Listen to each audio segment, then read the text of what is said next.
اللہ رب العالمین قرآن مقدس کے اندر بیان فرماتے ہیں وَبِالْآخِرَةِ هُمْ يُوقِنُونَ، اور وہ مومنین جو آخرت کے دن پر یقین رکھتے ہیں، یعنی بعثت، قیامت، جنت، جہنم، میزان حساب پر ان کا کامل ایمان ہے۔ اور آخرت ان تمام امور کا نام ہے جو مرنے کے بعد ایک انسان کو پیش آتے ہیں۔ آخرت کو آخرت اس لیے کہا جاتا ہے کیونکہ یہ دنیا کے بعد آنے والی ہوتی ہے، اور آخرت پر ایمان رکھنا ارکان ایمان میں سے ایک اہم ترین رکن ہے، جیسے کہ محمد الرسول اللہ صلی اللہ علیہ وسلم کا فرمان ہے کہ ان تؤمن باللہ وملائکتہ وکتبہ ورسلہ والیوم الآخر، کہ تم اللہ پر، اس کے رسولوں پر، اس کی کتابوں پر، اس کے فرشتوں پر ایمان لاؤ، اور یوم آخرت پر ایمان لاؤ، اور اچھی اور بری تقدیر پر ایمان لاؤ۔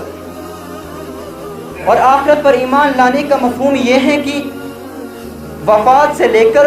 اہل جنت کے جنت میں اور اہل جہنم کے جہنم میں داخل ہونے تک کے بارے میں کتاب و سنت میں ہر خبر،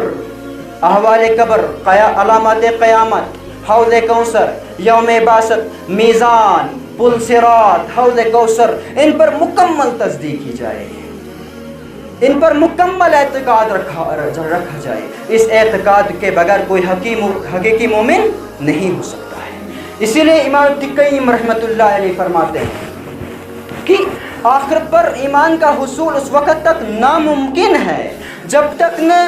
اللہ رب العالمین کی آخرت کے متعلق ہر خبر اس پر ایسا دل مطمئن نہ ہو جائے کہ اس میں کسی قسم کا شک و شبہ باقی نہ رہے۔ تو اللہ رب العالمین قرآن مقدس کے اندر بیان فرماتے ہیں کہ کل نفس ذائقۃ الموت، کہ ہر نفس کو موت کا ذائقہ چکھنا ہے۔ جو بھی اس دنیا کے اندر آتا ہے اسے یہاں سے یہ دنیا چھوڑ کر جانا ہے۔ ایک وقت آئے گا کہ اسے یہ دنیا چھوڑ کر جانا ہے۔ اس موت سے کوئی بچ نہیں پائے گا، چاہے کوئی اپنے آپ کو کسی مضبوط قلعے میں بند ہی کیوں نہ کر لے۔ موت آ کر رہے گی، اس لیے موت کے لیے تیار رہنا، اس لیے موت کے لیے تیاری کر لینا، اور موت کو کثرت کے ساتھ یاد کرنا۔ رسول اکرم صلی اللہ علیہ وسلم فرماتے ہیں اکثر الذکر حازم اللذات یعنی الموت، یعنی کثرت کے ساتھ لذتوں کو ختم کر دینے والی چیز موت کو یاد کرنا۔ اور موت کو یاد کرنے کا ایک ذریعہ وہ یہ ہے کہ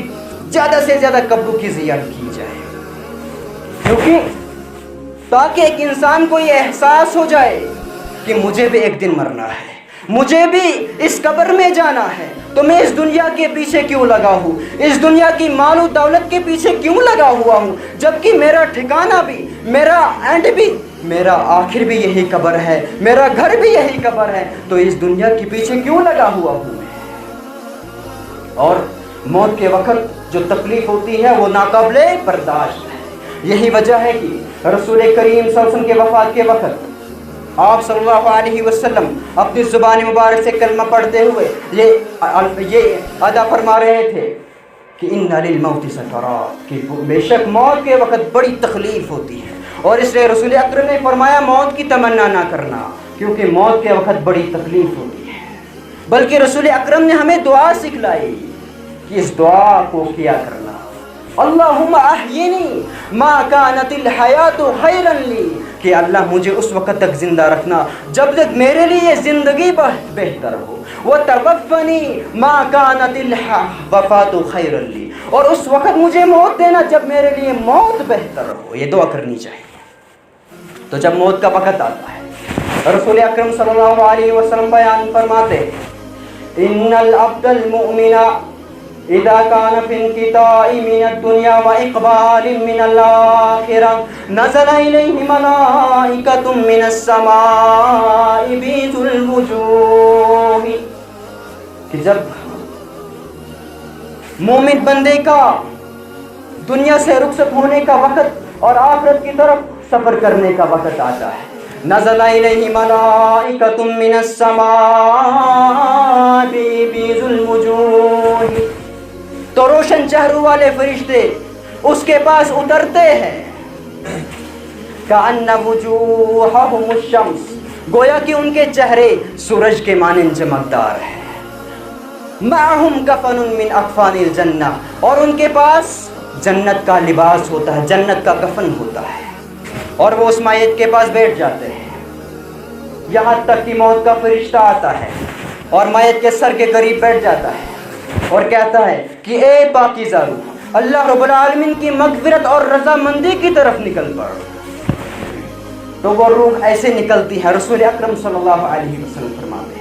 کہ اس مومن بندے کی روح ایسے نکل پڑتی ہے جیسے مشکیزے سے پانی کا قطرہ بہہ پڑتا ہے۔ پھر فرشتے اسے پکڑ لیتے ہیں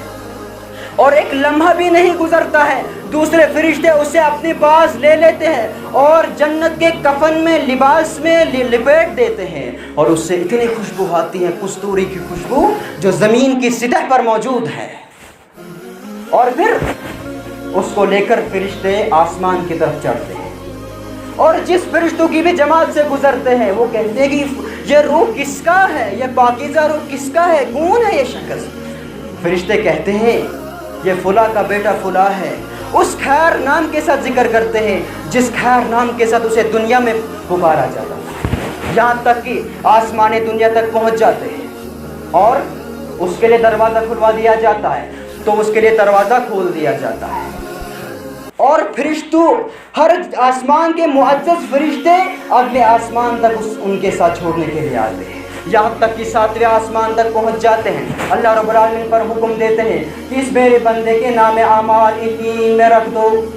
اور اس کی روح کو واپس زمین میں اس کے جسم میں لوٹا دو۔ یہ کس بندے کا حال تھا؟ جو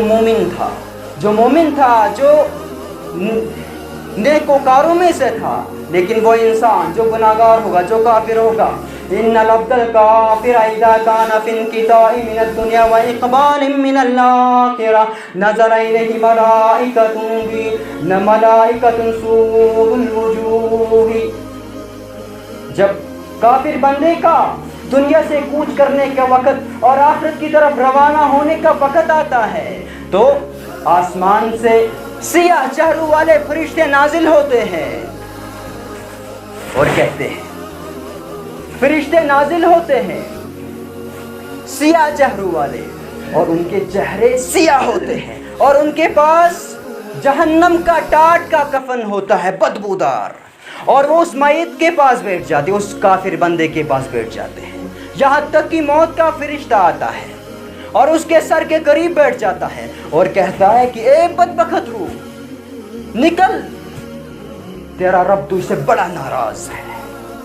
اور وہ روح اس جسم سے نکلنا نہیں چاہتی ہے۔ رسول اکرم فرماتے ہیں اس روح کو ایسے کھینچ کر نکالا جاتا ہے جیسے کانٹے دار لوہے کی سلاخ کو گیلی اون سے کھینچ کر نکالا جاتا ہے، اور فرشتے اسے پکڑ لیتے ہیں اور ایک لمحہ بھی نہیں گزرتا ہے، دوسرے فرشتے اسے پکڑ لیتے ہیں اور اسے جہنم کے اس بدبودار ٹاٹ کے کفن میں لپیٹ دیتے ہیں اور آسمان کی طرف روانہ ہو جاتے ہیں، آسمان کی طرف نکل پڑتے ہیں، اور جب فرشتوں کی جماعت سے گزرتے ہیں وہ کہتے ہیں کہ یہ بدبخت روح کس کا ہے، یہ بدبخت روح کس کا ہے؟ وہ جواب دیتے ہیں یہ فلاں کا بیٹا فلاں ہے، اور اس برے نام کے ساتھ ذکر کرتے ہیں جس برے نام کے ساتھ اسے دنیا میں پکارا جاتا تھا، یہاں تک کہ آسمان دنیا تک پہنچ جاتے، اس کے لیے دروازہ کھلوا دیا جاتا لیکن دروازہ نہیں کھولا جاتا ہے۔ اللہ رب العالمین حکم دیتے ہیں کہ اس بدبخت انسان کے نام اعمال کو زمین کی سب سے نیچے سجین میں رکھ دو اور اس بدبخت کے روح کو آسمان سے زمین کی طرف مار دو، واپس پلٹ دو اور اس جسم میں لوٹا دو۔ محمد الرسول صلی اللہ علیہ وسلم نے پھر یہ آیت تلاوت کر کہ وَمَن يُشْرِكْ بِاللَّهِ فَكَأَنَّمَا خَرَّ مِنَ السَّمَاءِ فَتَخْطَفُهُ الطَّيْرُ أَوْ تَهْوِي بِهِ الرِّيحُ فِي مَكَانٍ سَحِيقٍ، کہ جس نے اللہ رب العالمین کے ساتھ شریک کیا گویا کہ وہ آسمان سے گر پڑا، فرشتوں نے اسے اچک لیا اور ہواؤں نے اسے کسی گہری کھائی میں گرا دیا۔ یہ اس وقت کا حال تھا اس کافر بندے کا جب موت کا وقت آتا ہے،